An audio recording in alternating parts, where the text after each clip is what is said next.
Сәлем достар, каналыма қош келдіңіздер. Бүгін сіздерге өте қызықты тақырыппен келіп отырмын. Яғни Түркияда оқып жатқан студенттер бұл тақырыпты білсе де, кейбіреу ажырата алмай жатады. Сол себепті мен сіздерге бүгін қарапайым тілде түсіндіріп беремін. Түркияда жалпы 70-ге жуық университет мави диплом берсе, қалғандары жай диплом береді. Яғни жай диплом алсақ біз шетелде жұмыс істей аламыз ба, оқи аламыз ба деген сұрақтар да келіп жатады. Осы тақырыптарды бүгін осы видеоның ішінде егжей-тегжейлі түсіндіретін боламын. Жалпы мави диплом дегеніміз бұл халықаралық сертификат деп те атасақ болады. Яғни сіз дипломның қасына қосымша берілетін транскрипті көбінесе ағылшынша жазылады.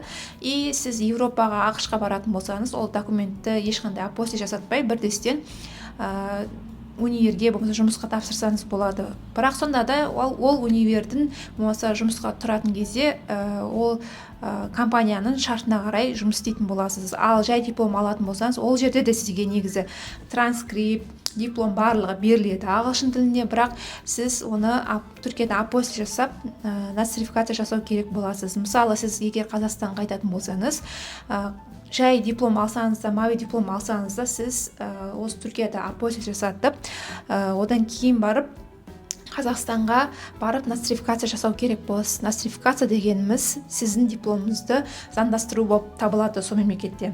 Енді қараңыздар, мысалы мына 950 университетінің дипломы, бұл мави диплом беретін университеттердің бірі, топ 17-ге кіреді, 17-ші орында тұр. Бұл дегеніміз, яғни мави дипломасы мынау транскрипт болып табылады. Бұл жерде қарасаңыздар, мән берсеңіздер, Европас деп жазылған. Европас деген шетелге, яғни Европаға бірдестен өтуге, ешқандай аудармасыз өтуге болатын, жұмысқа тапсырсаңыз болады, болмаса оқуға деген секілді. Бірақ біз сонда да бұны апостиль жасаттық. Апостиль бұны каймакамлықта жасатасыз. Апостиль Қазақстанға керек болады. Одан кейін барып бұның дипломасы осылай болып келеді. Қараңыздар, диплома беріледі. Диплом арқасында сіздің мамаңыздың аты, әкеңіздің аты, қанша балл алдыңыз деген секілді, GPA-ңіз қанша, TJ номеріңіз, туған жылыңыз барлығы, өренші студенттік номеріңіз бәрі жазылатын болады. Бұл да банағы каймакамлықта апостиль жасалады, яғни сонда, Енді екінші диплом бар. Екінші дипломда бұл Йылдыз техник университетінің дипломы.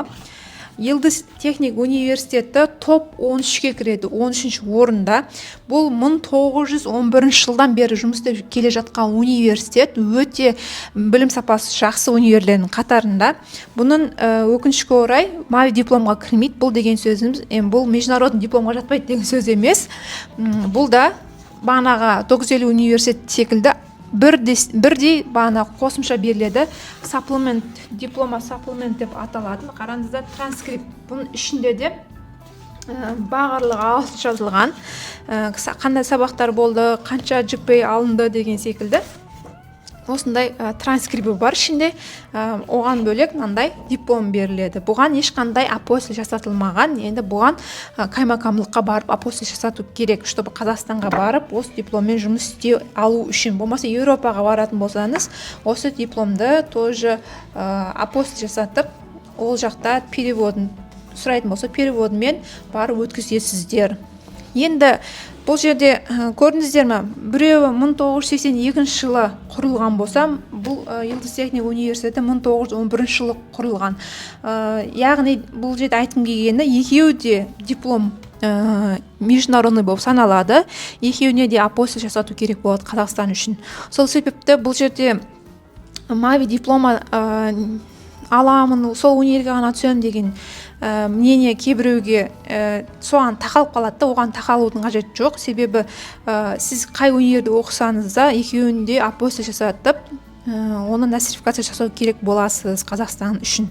Енді Европада кейбіреу, конечно, универ бірдесен қабылдайды. Сізге кішігірім плюс болуы мүмкін. Басқа студент мысалы мави дипломасыз, біреуі мави дипломамен келетін болса, әрине бірінші мави дипломын алады. Бірақ сонда да сіздің басқа да жетістіктеріңізге қарауы мүмкін, тіл сертификатыңыз, мотивациялық хатыңыз деген секілді қосымша документтермен сізді оқуға, жұмысқа қабылдайтын болса, соларға мән бересіздер. Осы тақырыпқа байланысты сұрақтарыңыз болса астына жазып кетіңіздер, сізге жауап беруге тырысамын. Одан бөлек осы 70-ке жуық универдің, мави диплом берген универдің тізімін алғыңыз келсе, комментарий жазыңыз, мен сізге инстаграмға болса телеграмға жіберетін боламын.